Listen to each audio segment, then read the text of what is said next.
Okay, तो today's topic is about recovery of retail loan. हमने कल के सेशन में वैसे ये टॉपिक स्टार्ट किया है, हाफ टॉपिक डिस्कस कर लिया, हाफ पढ़ा है, ठीक है। क्वेश्चन डिस्कस करेंगे आज के सेशन में एंड वाइंड अप करेंगे ये टॉपिक को, रिकवरी ऑफ रिटेल लोन वाला मॉड्यूल डी का टॉपिक है, ठीक है।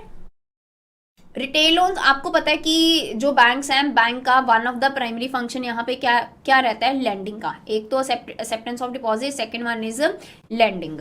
रिटेल लोन का यहाँ पे मीनिंग क्या रहेगा, जब आप इंडिविजुअल कस्टमर को लोन प्रोवाइड करोगे, जिसको मर्जी प्रोवाइड करो, इंडिविजुअल कस्टमर को करो, कॉर्पोरेट को करो, कॉर्पोरेशन करो, डेफिनेटली आपका की कंसर्न क्या रहता है कि आप उसको टाइमली रिकवर कर पाओ। अगर रिकवर नहीं करोगे, definitely with the passage of time overdue जो रहेगा, जो भी आपकी अमाउंट रहेगी, वो एनपी की तरफ मूव ऑन होएगी, ठीक है। एंड वो आपके लिए जो सिचुएशन रहेगी वो अनबैलेंसिंग सिचुएशन रहेगी, ठीक है। आप अपनी एसेट्स लाइबिलिटीज को, लिक्विडिटी को अच्छे से मैनेज नहीं कर पाओगे, ठीक है। तो रिकवरी ऑफ रिटेल लोन अपने आप में ही एक की कंसर्न है।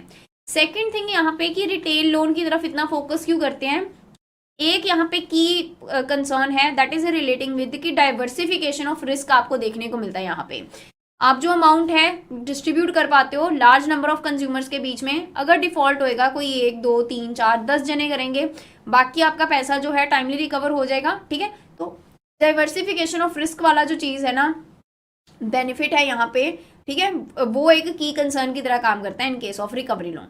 ओके, तो ये हमने कल के सेशन में डिस्कस किया था।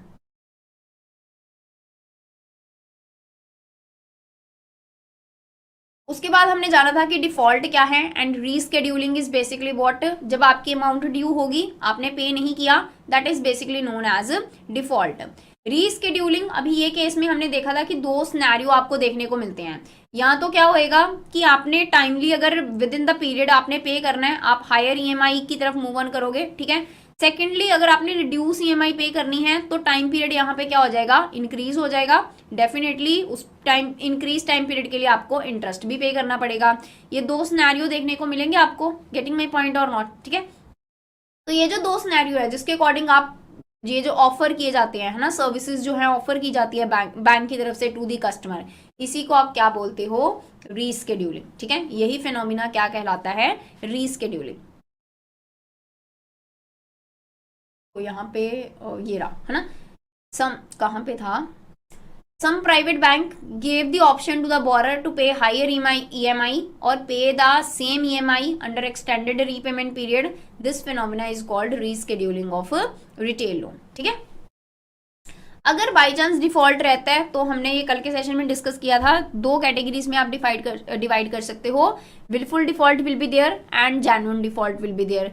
जेन्युइन डिफॉल्ट जो आपके हाथ में नहीं है, आप चाहते हो, ठीक है, कि आप पे करो, आप इंटेंशनली आप यहाँ पे नहीं करें, ठीक है, अनइंटेंशनली चीज हो रही है। मान लो हो सकता है आपकी एबिलिटी नहीं है पे करने की, लेकिन आप पे करना चाहते हो, वो जेन्युइन डिफॉल्ट के अंदर चला जाएगा। विलफुल डिफॉल्ट, आपकी एबिलिटी भी है लेकिन आपकी इंटेंशन नहीं है पे करने की, ठीक है। आप you are capable to meet of your debt, your liability, but you are not fulfilling your debt obligation, ठीक है। तो वो आप क्या कहलाओगे, विलफुल डिफॉल्टर, ठीक है।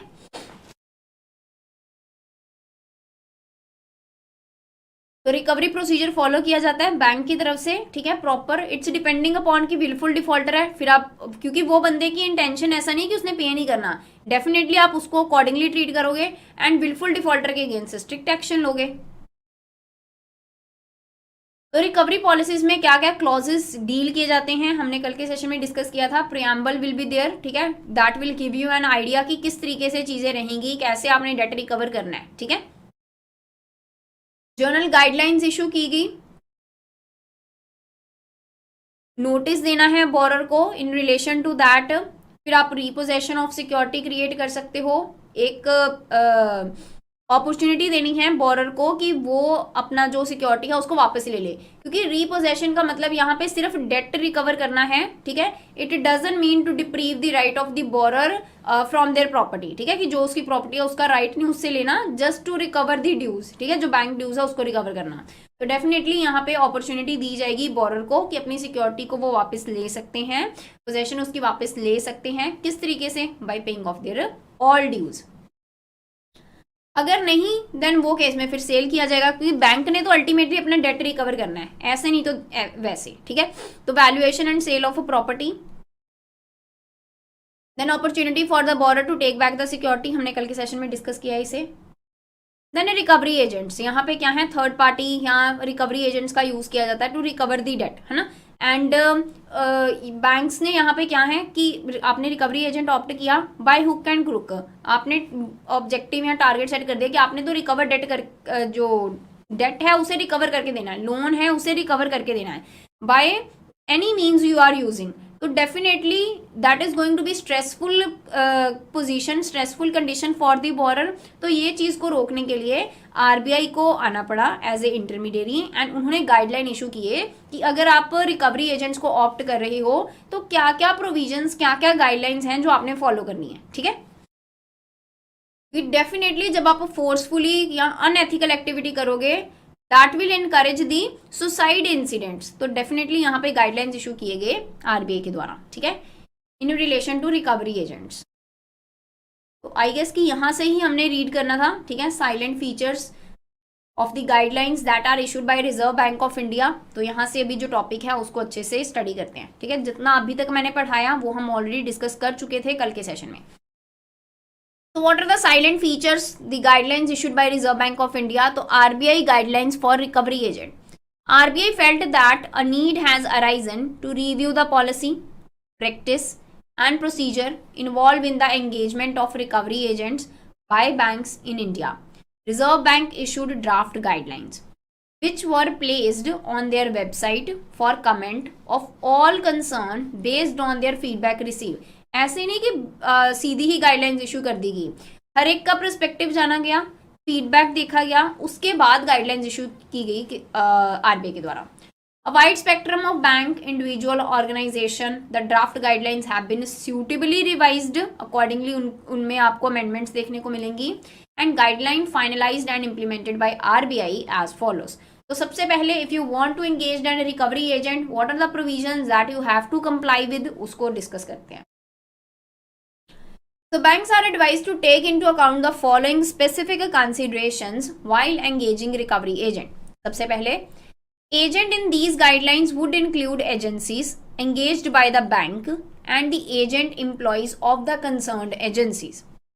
Bank should have due diligence process in place for engagement of recovery agent, which should be so structured to cover, among other, individual involve in the recovery process. मतलब proper यहाँ पे जो due diligence process, KYC norms, ठीक है, ये सारी चीजें proper रहेंगी रिकवरी एजेंट के लिए। The due diligence process should be generally conform to the guidelines issued by the RBI on outsourcing the financial services. Definitely RBI ने गाइडलाइन इशू की है, जब भी आप थर्ड पार्टी सर्विसेज लेते हो ना उसको बोलते हैं आउटसोर्सिंग। तो यहाँ पे गाइडलाइन इशू की गई कि क्या आपने चीजें करनी है when you are opting services from the third person, तो वो गाइडलाइंस जो हैं वो फॉलो करनी है in case of recovery agent.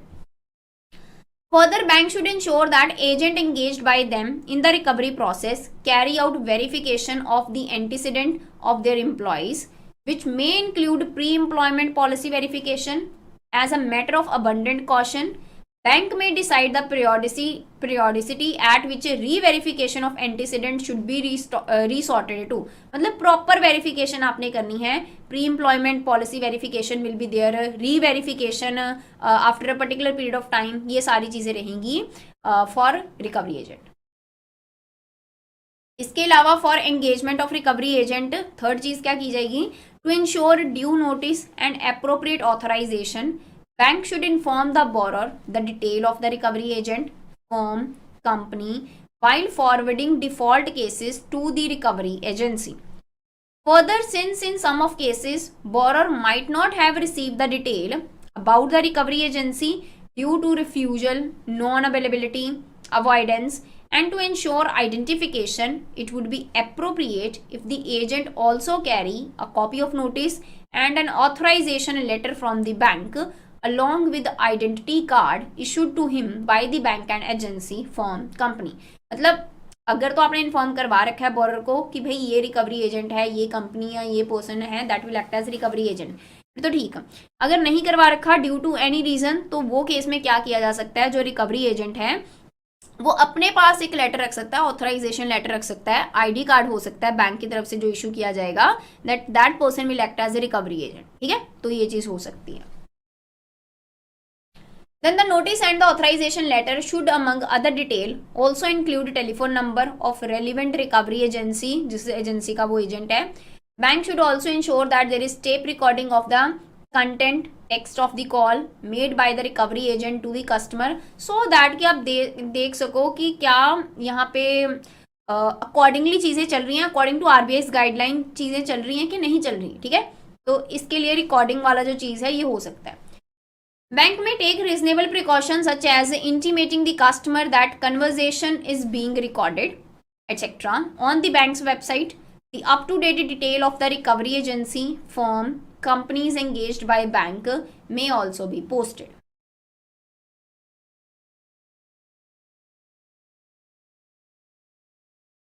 Where a grievance and complaint has been lodged, bank should not forward cases to recovery agencies till they have finally disposed of any grievance or complaint lodged by concerned borrower. अगर कोई complaint है definitely उसको पहले resolve किया जाएगा, फिर ही उसके बाद further action लेना recovery agent ने.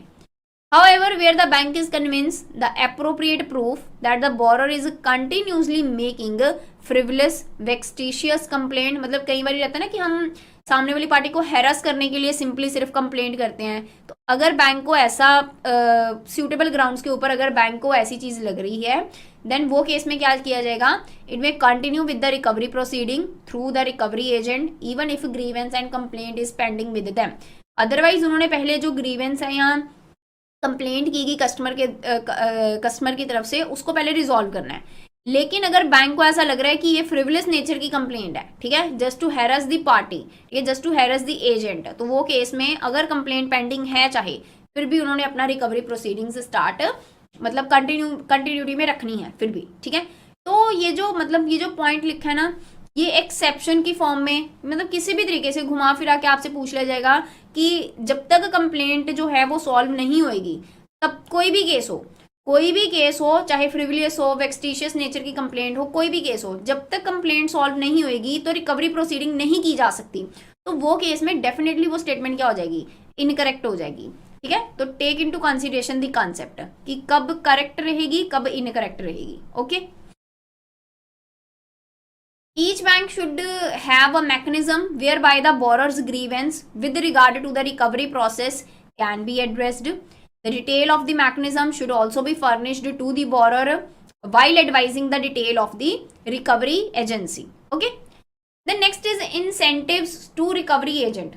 डेफिनेटली अगर आपने रिकवरी एजेंट्स को ऑप्ट किया है for recovery of your loans, for recovery of your debt, definitely आप उनको कुछ इंसेंटिव्स प्रोवाइड करोगे.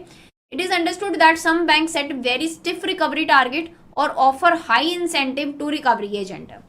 These have in turn induced the recovery agent to use intimidatory and questionable methods for recovery of dues that are harmful. ठीक है, वो methods क्योंकि उन्होंने अपना टारगेट अचीव करना है, क्योंकि उनको इंसेंटिव उसके अकॉर्डिंग मिलेंगे, तो डेफिनेटली वो अकॉर्डिंगली चीजें करेंगे so that they will be easily able to achieve their target.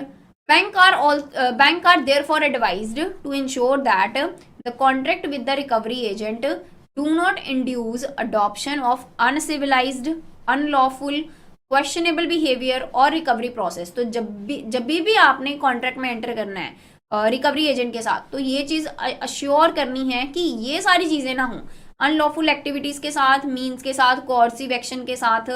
ठीक है, आपने अनसिविलाइज्ड मैनर में यहाँ पे डेट या लोन रिकवर नहीं करना, ये चीज प्रॉपरली अश्योर करनी है. ठीक है, then training for recovery agent कि क्या क्या मीन्स, आप बेस्ट क्या वे है with the help of which you will be able to recover the debt in efficient manner, इसके रिलेशन में ट्रेनिंग प्रोवाइड करना.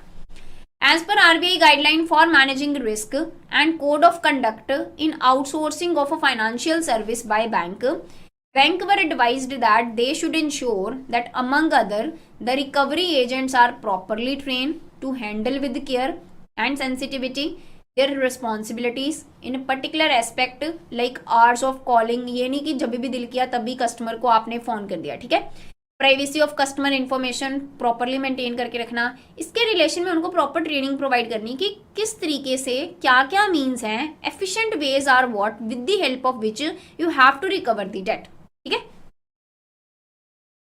The service provider engaged by bank should also employ only such personnel who have undergone the above training and obtain the certificate from IIBF. तो जिन्होंने proper training ली है, certificate है, उन्हीं को आपने अपॉइंट करना है एज एन एजेंट, ठीक है.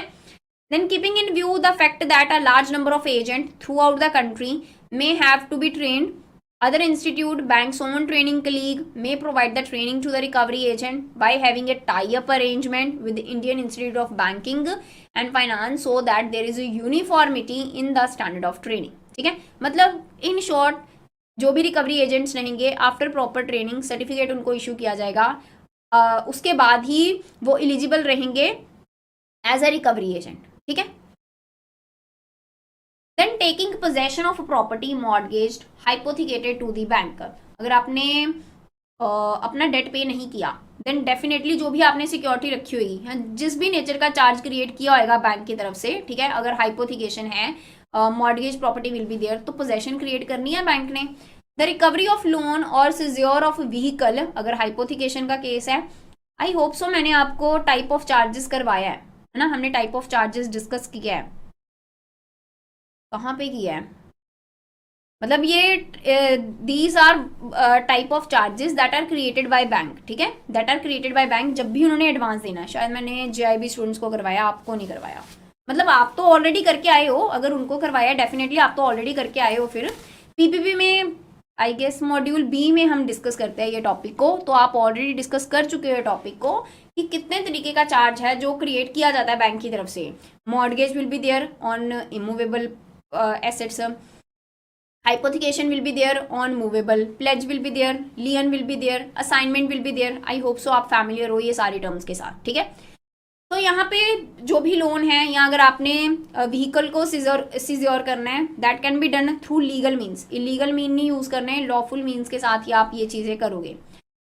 There is an act known as SARFAESI act. ठीक है, फुल फॉर्म ध्यान में रखिएगा, हमने आगे थोड़ा डिटेल में डिस्कस करना है. अभी के लिए सिर्फ ध्यान में रखिए कि SARFAESI act will be there. Okay, SARFAESI stand for securitization, reconstruction of financial asset and enforcement of security interest and security interest rule 2002 frame there under have laid down well defined procedure not only for enforcing security interest but also for auctioning the movable and immovable property after enforcing the security interest. अभी यहाँ पे एक word है ना interest, that doesn't mean percentage वाला interest. ठीक है, that doesn't mean percentage वाला इंटरेस्ट. it means what, मैं यहीं पे इसका मीनिंग बता देती हूँ सरफेसी का. ठीक है, सो दैट कि आप रिलेट कर पाओ. SARFAESI stand for full form, पहली बात तो इसकी फुल फॉर्म को ही ध्यान में रखना, अपने आप में एक की ही चैलेंज है. ठीक है, तो किस तरीके से आप इसकी जो फुल फॉर्म है उसको ध्यान में रखोगे, 3 पार्ट्स में कर लो इसको डिवाइड.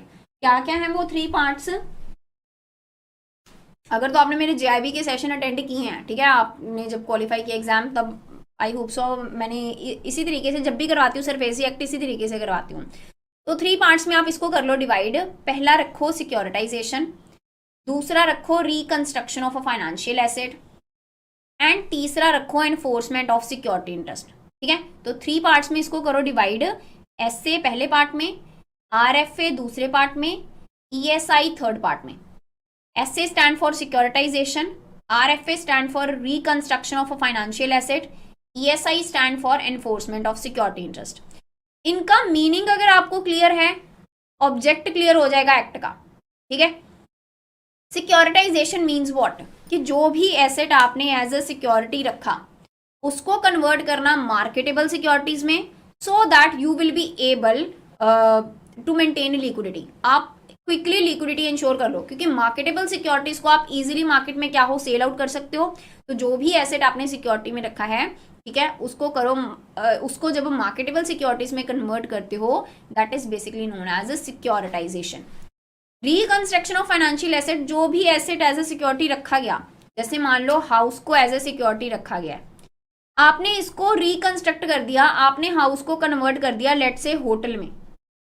ठीक है, जब होटल रहेगा कस्टमर्स आएंगे, डेफिनेटली रेवेन्यू सोर्स रहेगा. So this is called reconstruction of a financial asset.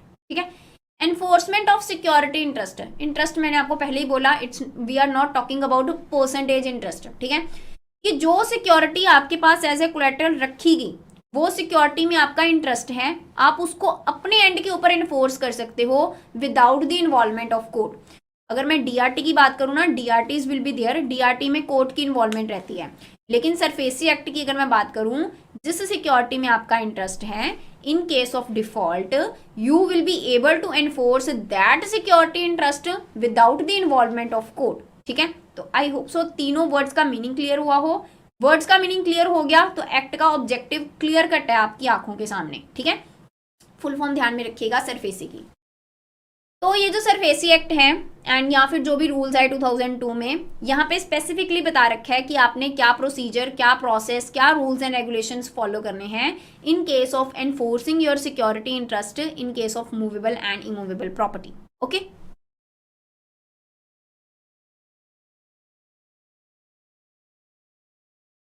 The remedy is available under statute while enforcing security interest without intervention of or the court। ये मैंने आपको पहले बताया, without involvement of court यहाँ पे रहेगा।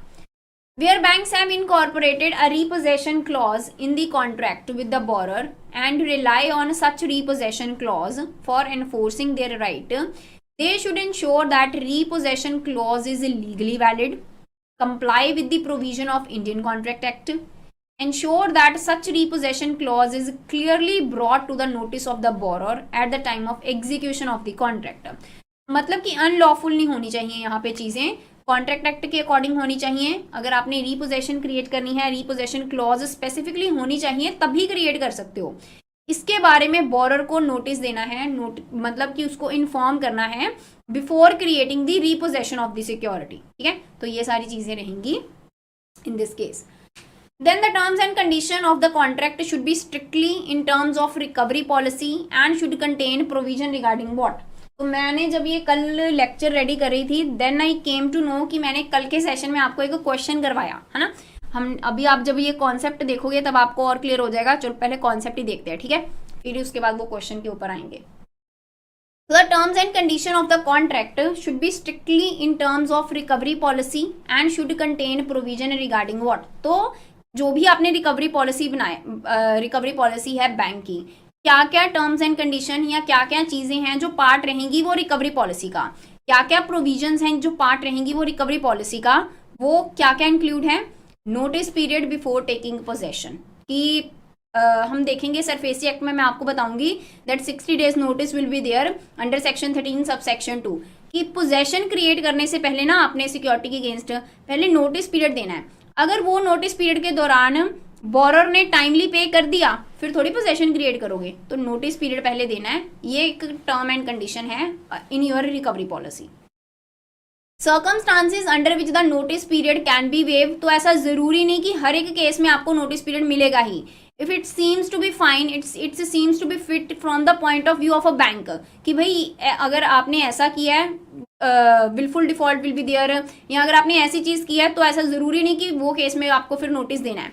Otherwise it's important कि आपको नोटिस पीरियड जो है उसके साथ कंप्लाई करना है, पहले नोटिस पीरियड देना है, लेकिन ऐसा जरूरी नहीं हर केस में हो। अगर कोई ऐसा पॉइंट है जहां पे बैंक को लगता है कि ये केस में रिक्वायर्ड नहीं है तो वहां पे नहीं भी हो सकता। ठीक है, the procedure for taking possession of the security, provision regarding final chance to be given to the borrower for repayment of loan before sale and auction of the property, procedure for giving repossession to the borrower कि अगर आपने timely date पे आपने repossession create की, timely date पे किया अगर borer ने, तो वापस कर देनी है आपने रिपोजेशन जो क्रिएट की। क्या प्रोसीजर रहेगा उसके रिलेशन में, वो होना चाहिए आपका रिकवरी पॉलिसी का part. Procedure for sale and auction, अगर आपने पे नहीं किया फिर क्या क्या चीज़ें रहेंगी, जब भी आपने सेल करना है पहले कितने दिन का नोटिस देना है, ये सारी चीज़ें रहेंगी procedure for sale and auction of the property में। ठीक है, तो ये सारी चीज़ें जो हैं, ये सारी प्रोविजन जो हैं, ये रिकवरी पॉलिसी का पार्ट होना चाहिए। तो अभी जिन्होंने तो कल का सेशन किया अटेंड, अभी तो वो रिलेट कर पा रहे होंगे कि मैं किस पॉइंट के ऊपर बोल रही हूँ। जब क्वेश्चन डिस्कस करेंगे फिर उसको दोबारा से रिकॉल कर लेंगे। ठीक है, तो आई होप सो यहाँ तक सबको क्लियर हो गया हो। अभी आ जाओ next is recovery through Lok Adalat. So as per the suggestion of Supreme Court of India, guideline issued by Reserve Bank of India, banks were advised to use the forum of Lok Adalat organised by civil court for recovery of loan. तो आप जो भी आपके defaults हैं, आप civil court में स्यू कर सकते हो ना पार्टी को, केस फाइल कर सकते हो वो केस में। Were advise to use a form of Lok Adalat organise by civil court. अभी पहली बात तो ये कि आप सिविल कोर्ट जा सकते हो। आपको पता है सिविल कोर्ट्स में ऑलरेडी बहुत सारे केसेस हैं, ठीक है, आपकी टर्न तो कभी आएगी। तो इस चीज को ध्यान में रखते हुए पहला काम क्या किया गया, लोक अदालत इस्टेब्लिश किए गए, ठीक है। तो they are work under civil court C, ठीक है, लोक अदालत विल बी देयर, जहां पे एक्सपीडिशियसली आपके जो केसेस हैं उनको रिजॉल्व किया जाएगा। ओनली डिफरेंस क्या रहता है यहाँ पे कि जो मतलब म्यूचुअली आपका जो भी रहता है ना कि one party is ready to compensate, है ना, म्यूचुअली जो भी आपका डिसीजन रहता है, ठीक है, उसके अकॉर्डिंग यहाँ पे जजमेंट रहती है जज की, उसके अकॉर्डिंग यहाँ पे जजमेंट रहती है जज की। यहाँ पे एक पार्टी रेडी होनी चाहिए कंपनसेट करने के लिए, ठीक है।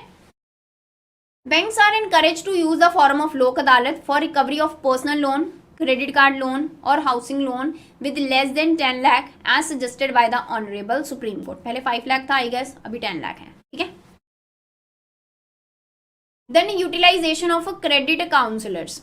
Bank are encourage to have in place an appropriate mechanism to utilise the services of credit counsellors for providing suitable counseling to the borrower, where it becomes aware that the case of a particular borrower deserves sympathetic consideration। हो सकता है valid reason हो, बंदे को knowledge ही ना हो terms and condition के बारे में कि किस तरीके से चीजें रहेंगी, तो वो केस में क्रेडिट काउंसलर्स की हेल्प ली जा सकती है। Then complaint against bank and its recovery agent. तो क्या की जा सकती है यहाँ पे complaint? Definitely banks as principals are responsible for the action of their agent. अगर एजेंट्स ने कोई आउट ऑफ द अबव चीज की है, आउट ऑफ द बॉक्स चीज की है, डेफिनेटली अपॉइंट किन्होंने किया है? बैंक्स ने। अल्टीमेट रिस्पॉन्सिबिलिटी किनकी रहेगी? एजेंट्स के लिए, बैंक्स की। Hence, they should ensure that their agents for recovery of their dues should strictly adhere to the above guideline and instructions, including the BCSBI, Banking Code and Standard Board of India। इसके ऊपर हमने full fledged chapter ही discuss किया है, ठीक है। While engaged in the process of recovery of dues, हमने discuss किया था ना कि क्या आपने take into consideration the interest of the customer, ये चीजों को ध्यान में रखते हुए कि आपने ये स्टैंडर्ड की जो सर्विसेज हैं ये प्रोवाइड करनी है कस्टमर को, ठीक है। एक्सप्लॉयटेशन नहीं होनी चाहिए। Complaint receive by Reserve bank regarding the violation of the above guideline, जो ऊपर दी गई रिजर्व बैंक के द्वारा इन case of recovery agents and adoption of abusive practice followed by the recovery agent would be viewed seriously. Reserve Bank may consider imposing a ban on a bank from engaging recovery agents in a particular area, either jurisdictional or functional, for a limited period in case of persistent breach of above guideline। तो ban लगाया जा सकता है वो bank के ऊपर अगर आप गाइडलाइंस के साथ कंप्लाई नहीं कर रहे। Reserve Bank may consider extending the period of ban or the area of ban. तो अगर कंटिन्यूस बेसिस के ऊपर ये चीज हो ही जा रही है तो वो केस में वो जो पीरियड है उसको एक्सटेंड किया जा सकता है। Okay, then next is a periodical review.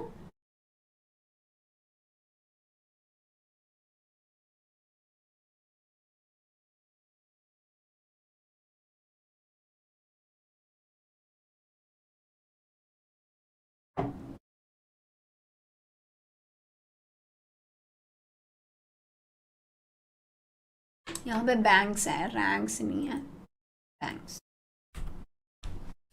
So banks engaging recovery agents are advised to undertake a periodical review of the mechanism to learn from experience, to effect improvement, and to bring to notice of the Reserve Bank of India suggestion for improvement in guidelines। मतलब periodical basis के ऊपर, quarterly, monthly, 6 monthly, yearly, ठीक है, ये basis के ऊपर आपने देखना है कि जो मैकेनिज्म रिकवरी एजेंट के द्वारा फॉलो किया जा रहा है वो according to the guideline, according to the standard है भी कि नहीं, ठीक है। फिर अकॉर्डिंगली सूटेबल एक्शन लोगे।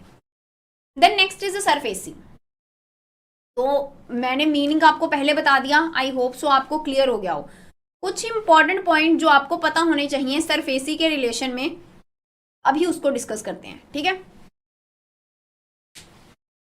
सरफेसी करने से पहले ना डीआरटी डिस्कस करते हैं। सरफेसी करने से पहले डीआरटी डिस्कस करते हैं, फिर सरफेसी के ऊपर आएंगे। So it's about DRT. तो डीआरटी की अगर मैं बात करूँ ना, थोड़ा सा कंसेप्चुअली बताऊं कि डीआरटी मीन्स व्हाट। ये थ्योरेटिकल तो आप पढ़ लोगे। स्टार्ट करते हैं एक एग्जाम्पल के साथ। Let's say there is a person A, ठीक है, let's say there is a person A and इन्होंने क्या लिया, इन्होंने लिया लोन, इन्होंने लिया लोन बैंक से। अभी अगर पर्सन ए ने लोन लिया है बैंक से तो इट्स लाइबिलिटी, पर्सन ए की लाइबिलिटी है कि ये जो लोन की अमाउंट है ये लोन को क्या करना है, टाइमली रीपे, टाइमली रीपेमेंट करनी है।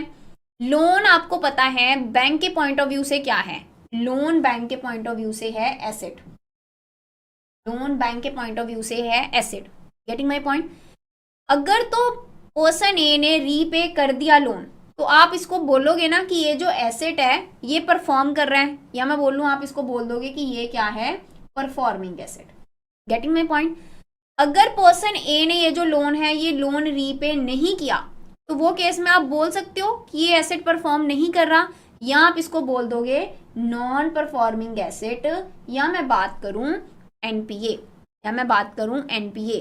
तो 1992 1993 के नियर बाय ये जो एनपीए की प्रॉब्लम थी that is on peak, hike पे, इंक्रीज ही हो रही थी with the passage of time, ठीक है।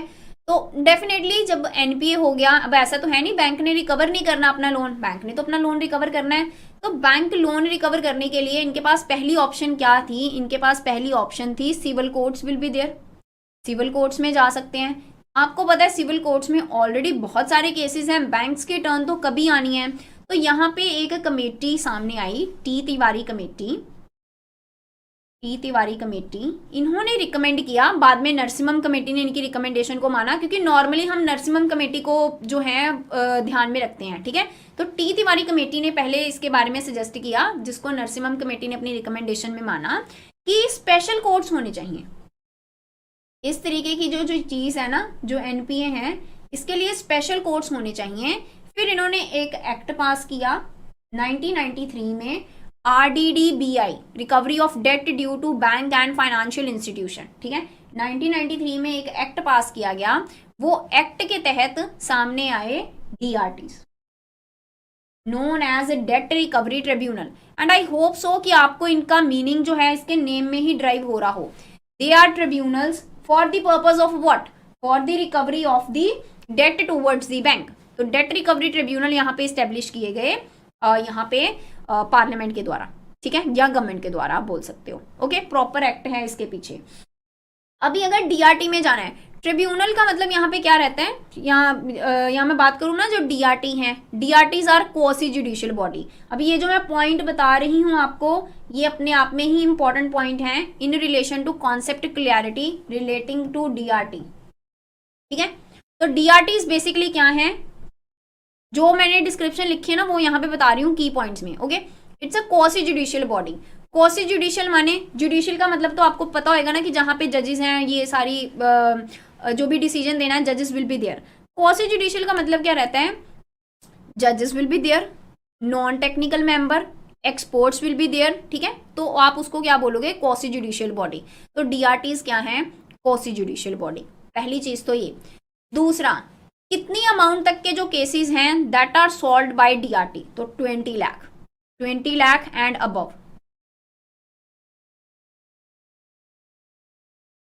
ठीक है। 20 लाख तक के जो केसेस हैं वो डिस्कस किए जाएंगे कहाँ, डीआरटी में। 20 लाख तक के जो केसेस हैं वो डिस्कस किए जाएंगे डीआरटी में। थर्ड जो इंपॉर्टेंट पॉइंट आपने ध्यान में रखना है, दैट इज रिलेटिंग विद कि कितने टाइम पीरियड के अंदर अंदर इन्होंने जो अपने जो ये मतलब ये जो केसेस हैं इनको रिजॉल्व करना होता है। Time criteria is 180 days, time criteria is 180 days. Next की पॉइंट यहाँ पे क्या है, रिलेटिंग विद की किस नेचर का यहाँ पे जो लोन है, ठीक है, उसको आप रिकवर कर सकते हो। तो चाहे सिक्योर नेचर का है, चाहे अनसिक्योर नेचर का है, that can be recovered under DRT. मतलब यहाँ पे proper machinery will be there, registrar officer will be there, presiding officer will be there, ठीक है, रजिस्ट्रार ऑफिसर, प्रिसाइडिंग ऑफिसर, या मैं बात करूँ प्रेसिडेंट विल बी देयर, ठीक है, recovery officer will be there. Proper mechanism है, प्रॉपर मशीनरी है, रिकवरी ऑफिसर आपको रिकवर करके देंगे डेट, ठीक है। तो ये कुछ की पॉइंट्स हैं इन रिलेशन टू डीआरटी। अभी डीआरटी सरफेसी से डिफरेंट कैसे हो गया, फिर डीआरटी आपका आया 1993 में, पहले डीआरटी आया, सरफेसी आया 2002 में, हम डिस्कस कर चुके हैं ये चीज को। तो सरफेसी में भी यही चीज है, लेकिन क्या पॉइंट ऑफ डिफरेंस है फ्रॉम डीआरटी? सरफेसी में आप जो भी अपना डेट है उसको रिकवर करोगे अपने एंड के ऊपर without the involvement of court. पहला point of difference, without the involvement of court, without the involvement of court. Second point of difference यहाँ पे क्या आएगा? अमाउंट के रिलेशन में अप टू जो आपकी मोर देन 1 लाख की जो अमाउंट है that can be recovered under SARFAESI act. Third point of difference यहाँ पे क्या है कि अकेले सिक्योर एसेट जो हैं, सिक्योर एसेट जो हैं वो ही डील किए जाएंगे सरफेसी में। ये सरफेसी के बारे में है, सरफेसी के बारे में है, सिक्योर एसेट ही डील किए जाएंगे। While in case of DRT मैंने आपको बताया सिक्योर एंड अनसिक्योर दोनों ही रहते हैं। फोर्थ यहाँ पे जो पॉइंट आपने ध्यान में रखना है दैट इज रिलेटिंग विद कि जो बैंक ने यहाँ पे चार्ज क्रिएट किया होगा, जब भी लोन प्रोवाइड किया, सिक्योरिटी प्रोवाइड की होगी, जो भी चार्ज क्रिएट किया गया बैंक की तरफ से उसको रजिस्टर करवाना है सरसई में, उसको रजिस्टर करवाना है सरसई में। ये भी हमने डिस्कस करना है डिटेल में, जब करेंगे तब इसकी फुल फॉर्म एंड इसके ऊपर आएंगे। अभी के लिए की कंसर्न रखिए सरफेसी एंड डीआरटी के ऊपर, ठीक है। तो ये हो about DRT and SARFAESI. Description में मैंने बता रखा है वैसे अच्छे से, लेकिन आई होप सो कि इस तरीके से भी आपको थोड़ा क्लियर हुआ हो concept relating to DRT and SARFAESI, ठीक है। अभी आते हैं ऊपर।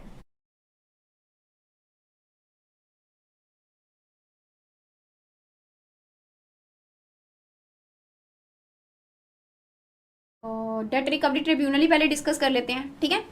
So in 1981, a committee under the chairmanship of Shri T. Tiwari had suggested setting up of special tribunal for recovery of debt owing to bank and financial institution. Narsimham committee include the recommendation of Tiwari committee. 1993 में parliament में enact किया गया recovery of debt due to bank and financial institution. This is popularly known as DRT। Applicable कब से हुआ? 24 जून 1993 से, and it's a quasi judicial in nature. Okay, rationale क्या था डीआरटी सेट करने का? एनपीए की problem as I told you earlier that is going to be mounting which cause worry to the management and government. DRT were thought as appropriate structural device to affect expeditious recovery for recycling of the funds. The civil court take unduly long time to decide civil suit, including recovery of debts due towards bank and financial institution.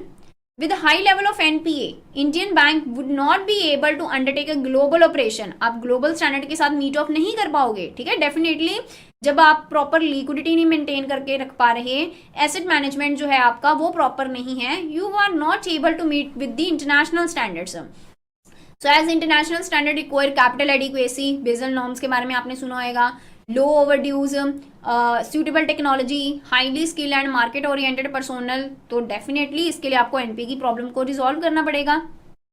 तो Narasimham committee वाले ने यहाँ पे फिर on the financial sector reform recommended setting up special tribunal with special power for adjudication for speedy recovery as critical to the successful implementation of a financial sector reform. Difference क्या है? क्योंकि as I told you कि civil court will be there, DRT will be there, तो दोनों के बीच में difference क्या है? सारे कोर्ट्स आपके ट्रिब्यूनल कहलाएंगे, लेकिन सारे ट्रिब्यूनल कोर्ट नहीं है। All court are tribunal but all tribunal are not court. Court are exclusively managed by जजेस while ट्रिब्यूनल कैन हैव जजेस एज द सोल मेंबर और can have combination of judicial member and a technical member who is expert in the field to which the tribunal relates. DRT are not court and hence they do not pass decree. Decree means what? It's a judgment of the court. तो court अगर आपका civil court will be there, judges will be there, तो they are passing the decree. लेकिन DRT में decree नहीं पास होती, they pass certificate of recovery. Accordingly recovery officer ने आपको debt recover करके देना है, ठीक है। Then debt applicability, या फिर क्या क्या इंपॉर्टेंट चीजें हैं जो आपने ध्यान में रखनी है DRT के कंटेक्स्ट में। That DRT is applicable in case of debt claim amounting to 20 lakh and above due from any person by a bank or any financial institution or by consortium of bank and or financial institution during the course of any business activity, whether secure or unsecure. These bank and financial institution will have to file the suit before debt recovery tribunal only and no other court will have the jurisdiction to entertain such recovery suit. जब purpose ही DRT का था कि आपने ये जो date है NPA की problem है इसको रिकवर करना है, देन डेफिनेटली जो 20 लाख एंड अबव वाले केसेस हैं वो डीआरटी ही हैंडल करेगी और कोई नहीं, अनलेस एंड अनटिल यहाँ पे रिट नहीं लगी, अनलेस एंड अनटिल यहाँ पे हाई कोर्ट या सुप्रीम कोर्ट में रिट नहीं है, ठीक है। इसके अलावा कोई सा भी केस होएगा वो हैंडल नहीं किया जाएगा किसी और जुरिस्डिक्शन के द्वारा एक्सेप्ट डीआरटी। कॉन्स्टिट्यूशन की अगर बात करूं, डीआरटी अगर आप मान लो अपील करनी है, appealing criteria will be there. DRT ने डिसीजन यहाँ पे दिया, बहुत मतलब डिटेल में है वैसे डीआरटी, मैंने काफ़ी चीज़ें वैसे नहीं भी बताई आपको डीआरटी के रिलेशन में, लेकिन जितना रिक्वायर्ड है उतना तो हम डिस्कस कर ही रहे हैं, ठीक है। डीआरटी के डिसीजन से अगर आप सेटिस्फाई नहीं हो तो आप अपील कर सकते हो डीआरएटी में, तो appellate body will be there. So headed by presiding officer, DRAT headed by chairperson. Qualification criteria will be there. Presiding officer अगर आपने बनना है तो कम से कम आपके पास क्वालिफिकेशन होनी चाहिए equivalent to the rank of district court जज, एंड अगर आपने चेयरपर्सन बनना है तो वो केस में आपके पास इक्विवेलेंट क्वालिफिकेशन होनी चाहिए according to the qualification of a high court जज। या फिर अगर आपने चेयरपर्सन बनना है तो ये वाली प्रोविजन भी आप ऑप्ट कर सकते हो, that person having experience of 3 year as presiding officer. अगर आपने 3 साल एज ए प्रिसाइडिंग ऑफिसर काम किया है डीआरटी में, then you are eligible for opting as a chairperson of DRAT. या फिर member of Indian legal services and has held post of grade 1 of that service for at least 3 year. कम से कम 3 साल तो होने ही चाहिए आप ग्रेड 1 सर्विसेज में। May also be appointed as chairperson of DRT. Presiding officer की अगर मैं यहाँ पे बात करूं, they are assisted by recovery officer, registrar. मैंने आपको बोला था कि 3 level mechanism will be there. Registrar officer जिसके पास आप कंप्लेंट रजिस्टर करवाते हो, presiding officer and recovery officer जिन्होंने डेट रिकवर करके देना है, ठीक है। टर्म की अगर मैं बात करूं तो यहाँ पे प्रिसाइडिंग ऑफिसर के केस में जो होल्डिंग पीरियड है 4 ईयर और 65 year of age whichever is earlier, and 4 year and 70 year of age in case of chairperson whichever is earlier, यहाँ पे जो है टेन्योर रहेगा, ठीक है। So this is about DRT.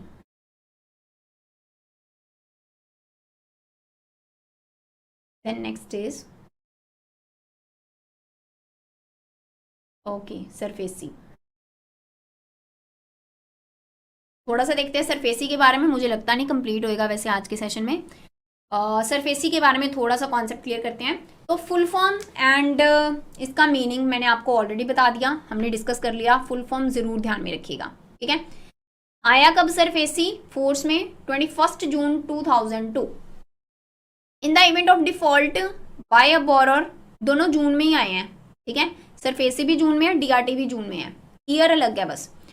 A secure creditor will have the following power under SARFAESI, क्योंकि आपको पता है कि अगर बोरर ने डिफॉल्ट किया, ये जो सरफेसी वाला जो प्रोविजन है ये किसको अवेलेबल है? क्या अनसिक्योर क्रेडिटर को अवेलेबल है? Its answer is no, it is available only to the secure creditors, ठीक है।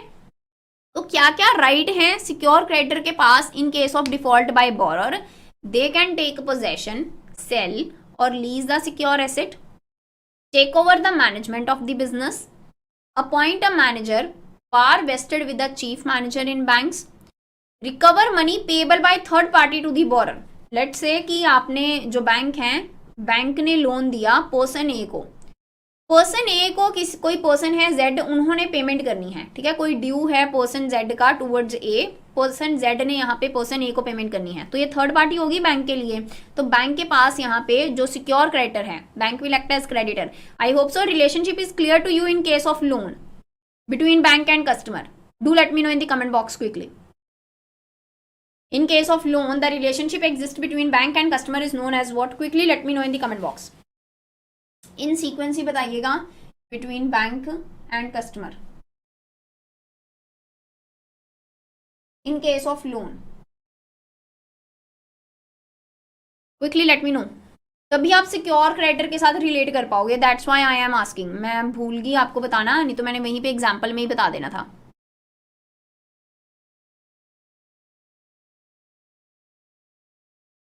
जी, क्रेडिटर डेटर।